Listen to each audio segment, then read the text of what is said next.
Earlier in the week, we had a food activist come onto the Alex Jones show and introduce a petition that she had to remove a harmful additive from Subway's bread.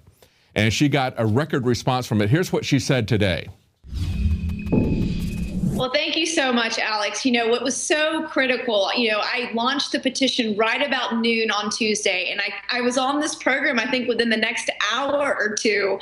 And it was really fascinating to see all of your supporters and everyone coming over to join the petition. And I can't tell you how many personal emails that I got from the InfoWars folks to say, they heard me on this program. They were so upset about plastic and their Subway sandwiches and that they were going to speak out about it. So I just want to personally thank you and all of your listeners and everybody who follows InfoWars. Alex, your team and your support has been amazing.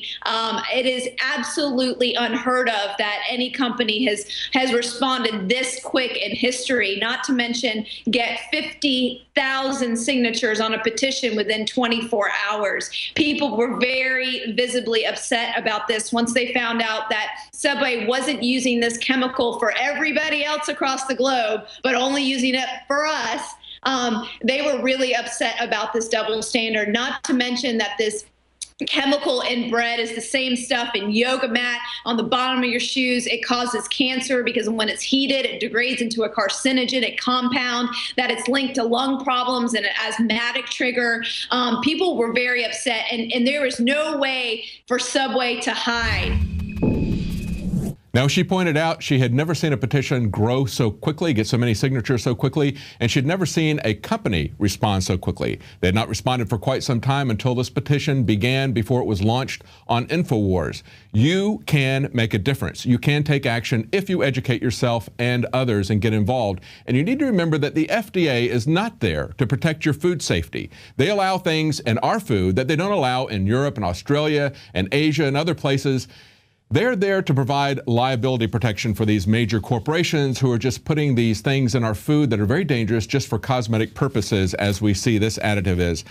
Now, in an article from John Rappaport that's on InfoWars today, he says that 297 scientists and experts have now signed a statement that they do not agree that GMOs have been proven safe. This was drawn up back in October the 21st of last year. He says this explodes the myth that the science is settled. Since that time, 297 scientists have signed it. You know what? Science is never settled. Genetic modification is a very dangerous thing. They're combining dissimilar animals as well as plants, and animals are being combined. It's not settled. Now, in yet another amazing example of a power trip by cops, we see this article coming from Paul Joseph Watson. Cop handcuffs firefighter for trying to protect crash victims. And they said, this is ridiculous. The California Highway Patrol is arresting an engineer for where he spotted the fire engine, says a voice on the fire department's radio frequency. We're in the middle of patient care with patients on the freeway. We're trying to protect our scene, and they're putting him in handcuffs at this time. Now, this is similar to an incident that we saw happen a while back in Missouri. It resulted in a lawsuit for false arrest, and they collected $18,000 from the police. In that incident, it was a fire chief who refused again to move the fire vehicle, the fire truck, because it was protecting the firemen as they were working on trying to remove someone from an accident scene, as you can see. We also see this with an El Paso reporter who was arrested for filming at the scene of an accident when he was nowhere near the accident. Nothing matters to the cops other than that their orders are obeyed.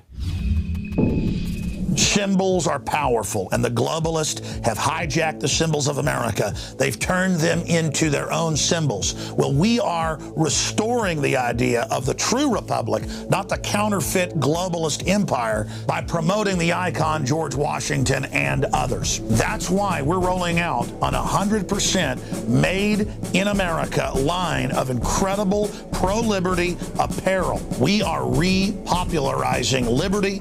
We are helping fellow Americans rediscover what made this country great. We are the spirit of 1776. We are 1776 worldwide. We are all brothers and sisters in arms in the animating contest of liberty in the long march towards humanity's ultimate destiny of freedom. Visit madein1776.com today and vote with your dollars to promote truly made in America, high-quality products, and promote the ideals of liberty.